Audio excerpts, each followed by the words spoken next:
कृष्ण हरी मंडळी. तर चला मी चालले शिवमला आणायला. सांगितलं ना शिवमच्या पप्पा सोडायला जातात आणि मी आणायला जाते. सोबत डबा पण घेऊन गेले. एक मुलाचा डबा आहे तो दिला मी. आणि मग इथले पॅरेंट्स, बरेच सारे पॅरेंट्स, कोण रिक्षा घेऊन येते, कोण गाडीवर येतं आपल्या मुलांना न्यायला. हा आला की पहिला ताबा घेतो गाडीचा.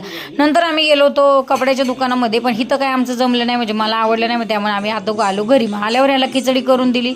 नंतर 6 वाजता माझ्या नवीन फ्रेंड म्हणजे एक आजीबाई आल्या होत्या माझ्याकडं. मग त्यांना छान अशी कॉफी केली गोडवाली आणि मला ब्लॅक कॉफी केली. आम्ही दोघींनी मिळून एक फोटो पण घेतला. आजीला म्हटलं फोटो काढूयात, तर लगेच आजी कानाला व्यवस्थित बांधून हसून स्माईल दिली. मग नंतर परत जी शॉपिंग करायची होती ती करायला आम्ही परत गेलो. आणि ह्याचा चेहरा असाच असतो सदा ना कदा. मग अंडर गार्मेंट्स त्याला घेतले, त्याच्या पप्पांना घेतले आणि शूज एक नवीन परत घेतला. मग इथं आमच्या इथं लागलं आहे मेला. त्या मेल्यामध्ये थोडीशी शॉपिंग केली. नंतर आले घरी. मी डोसा आणि चटणी माझ्यासाठी बनवली, साबुदाणा वडे याच्यासाठी बनवले. हे असं झालं. गाढवा आणि चरा पण एकादशी करा. एकादशीच्या तुम्हाला हार्दिक शुभेच्छा.